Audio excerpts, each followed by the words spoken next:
Nerdy Virgin podcast. So I found out finally that this cyst I have in my brain, which I've been waiting basically for 3 months to get an assessment. I was told by the neurologist after the follow-up MRI that there's a 90 or a 99% chance it's nothing.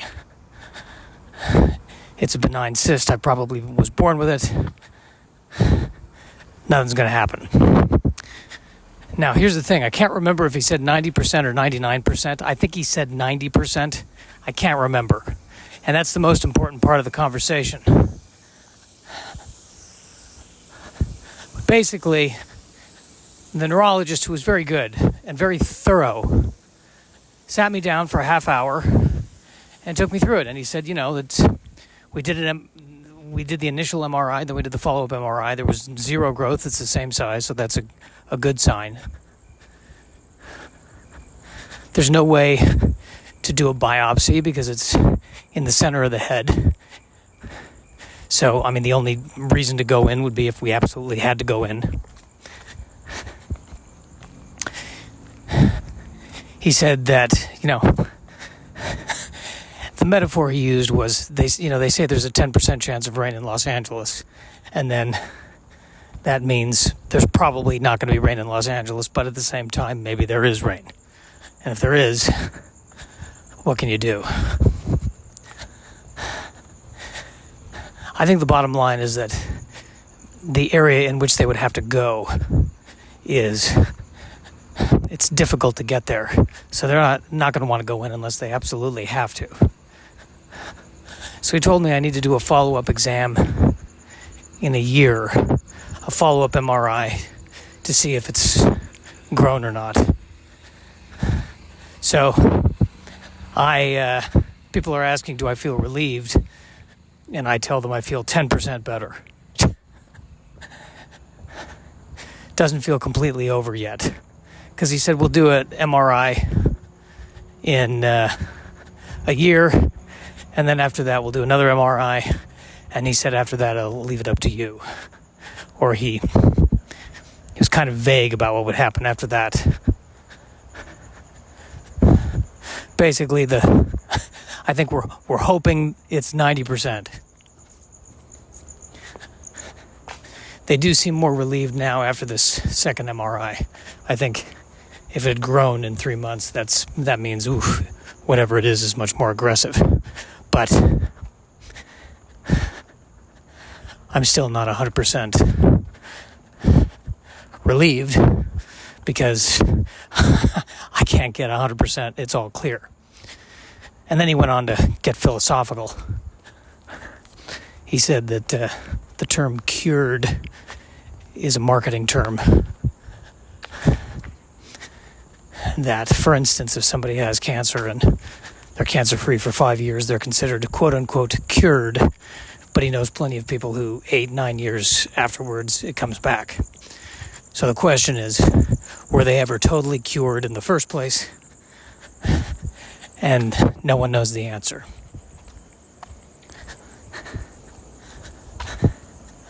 It was a realistic assessment of what life and death is. Basically, he also said that MRIs can be a scam. He said if you go, there's a place in Beverly Hills where you pay $3,000 for a full body scan. And he said, you do that, you'll find 10 of these things in your body. And most of the time they're harmless. So, and I did read an article similar to what he said, which basically said, so sometimes ignorance is bliss.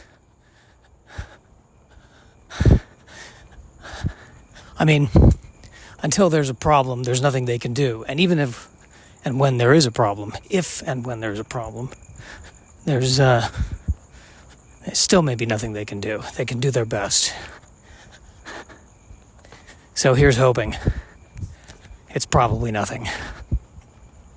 He also said that the radiologist was new because they had a lot of notes. And most radiologists, I guess, after they've been doing it for a few years, don't write such extensive notes.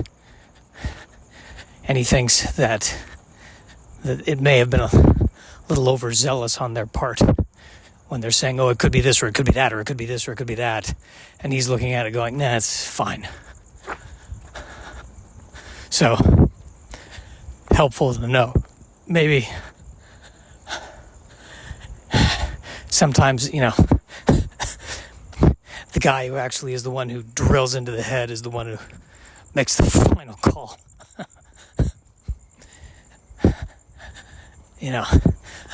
The one who's actually been to Malibu is the only one who can really talk about Malibu. Everyone else, it's just conjecture, I guess. I don't know. Point is, I don't know if I will ever completely feel at ease. But did I feel completely at ease before? The answer is no. I always manage to worry about something. So this can just be one that I have on the back burner. 10% of me can always be worried about this. I'm in heaven.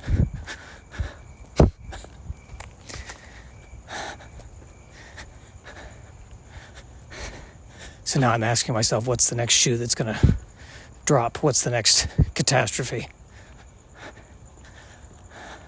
But maybe that's not the lesson that I should take from this. Because even if nothing does happen, something else could happen. I could get hit by a bus. This could be the end of, any day could be my last day. So the question is, am I living life the way I want to live my life? And in some ways, yes, and in other ways, no. It would be nice if I was in a relationship. I think it would be nice if I was in a relationship. I don't even know anymore. I don't want to be in a bad one. I don't know who to ask out. I haven't met anyone who I want to ask out. And I know a lot of wonderful people, just none of them I want to be in a relationship with. Then again, do I know anyone? If I eliminated the videos I make, the podcasting I do, the stand-up, and any conversation that's work-related, I haven't talked to anyone in years. Well, except my dad once a week. That's about it.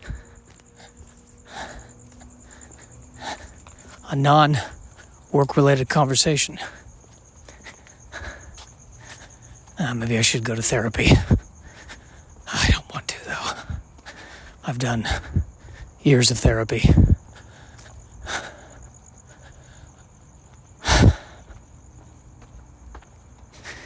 I'm not sure what to do. What am I saying? I know what I want to do. I want to keep making... I want to be a content creator. That's what I want to do. That's my solution to my depression, is to be a content creator. I feel like that will only exacerbate the depression. Because here's the thing. If everyone on Earth is a content creator, then no one on Earth is a content consumer. And we're all just in our rooms making videos.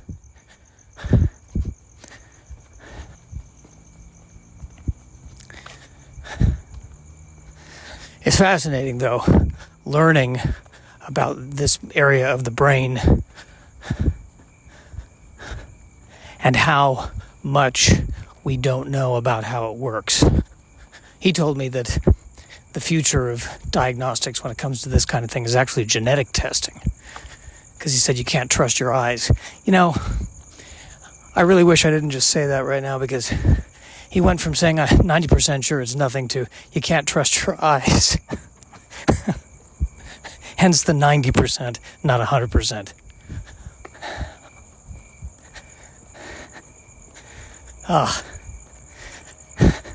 I knew I didn't want a podcast today. I knew it was going to just drive me nuts. But that's where we're at, being driven nuts.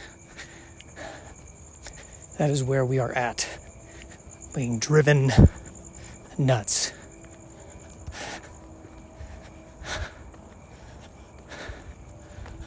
Is that all? I think that's all I want to do today. I'm feeling pretty good about that. Did I mention I ate a quarter of a tub of M&Ms? Is this really the best thing for my body right now? Emotionally, yes. Physically, no. I'm trying to atone by exercising. I'm thinking, if I exercise, all those sugars, my body will, absorb all those sugars, and I'll burn it instead of it sitting there. And then maybe I won't have the same kind of digestive trouble I would normally have if I ate a pound of M&Ms and then didn't do anything. That's what I'm hoping for. Now, we'll see if that's going to happen or not. My guess is not, but we can dream, can't we? I am burning a lot of fuel right now, so hopefully that'll amount to something. Right?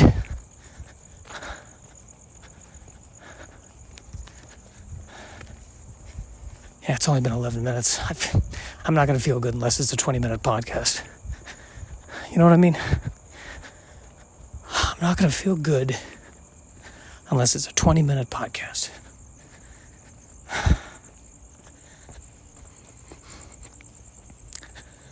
I've been missing my mom lately. She passed away now as of November 2022.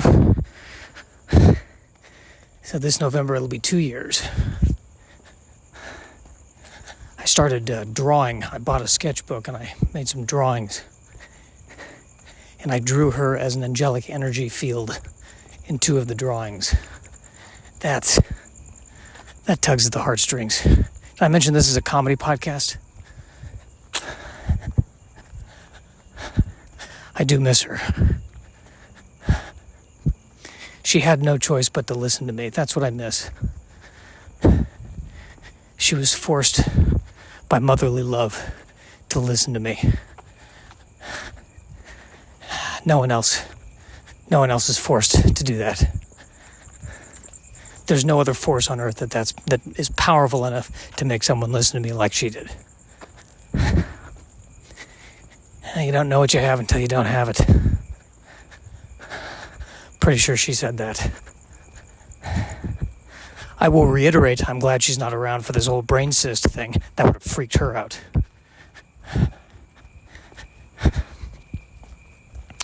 Or maybe it wouldn't have. Maybe she would have said, I have a feeling you're fine. Maybe she would have said that. I don't know. I really don't know. But what I do know is the realization I have had is how much I was living in the future. Well, once this happens, then I'll do this. Once that happens, then I'll do this.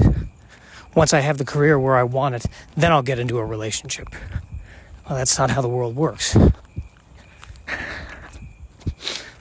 If I want a relationship, it may not be advisable to wait.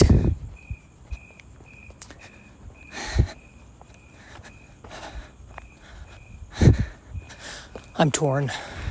I want a relationship if it's healthy. But name the last healthy relationship you've experienced. Exactly.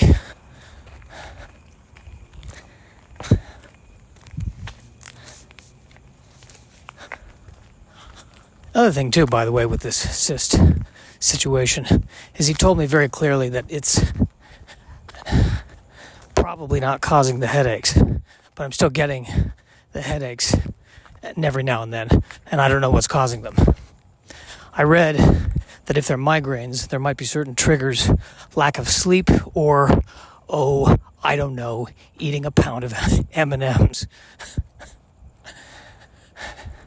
And I was thinking about how my headaches seem to get worse or more frequent after Mom passed away, but it's also when I really went off my diet. So it stands to reason that if I curtail the diet and eat healthy, perhaps that will help with the headaches. You know what I'm saying? Does that make sense? Can we compute that? Why am I being so rude to you? I apologize. It's a full moon. It feels like it. A lot hotter this year. Oh, is that where we're at? I'm talking about the weather. It was this time last year when the supposed hurricane hit, and we ended up, I think, closing because of the rain, and it ended up being just a rainstorm. And now it's the opposite. It's dry. It was wet the past 2 years. Now we might be entering, this might be the beginning of Mad Max. We'll see, won't we? Not sure. Not sure what to make of any of it. One of the last things my mom said, one of our last conversations, she said it's about having the will to live. If you have the will to live, if you choose to live, then you live. Of course, she said that a month before she died. Well, maybe she didn't have the will to live anymore. She didn't say whether or not she had the will to live in the conversation, though I was talking about her health. Well, maybe she had the will to live for another month. She didn't give specifics on the time frame.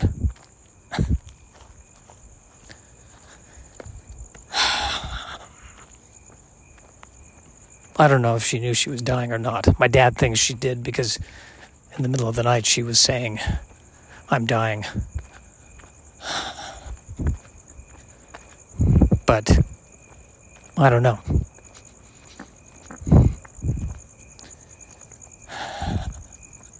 I do not know. I do miss her, though.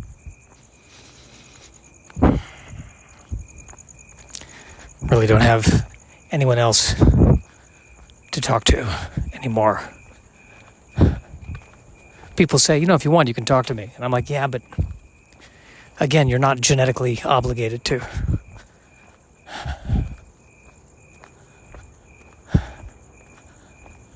Maybe I'm being close-minded.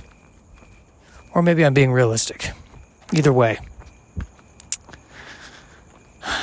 It could be the only one left who's been there the entire time has been the cyst. Jeff. Maybe we need to have a dialogue. And Jeff is saying to me right now, I'm probably fine. I'm probably not going to kill you. That's what a roommate to have. I'm probably not going to, the 90% chance I'm not going to kill you. Have a good night. Do you mind if I eat that thing out of the fridge? No, go ahead. Make yourself at home. All right, I think that's enough for the day, right?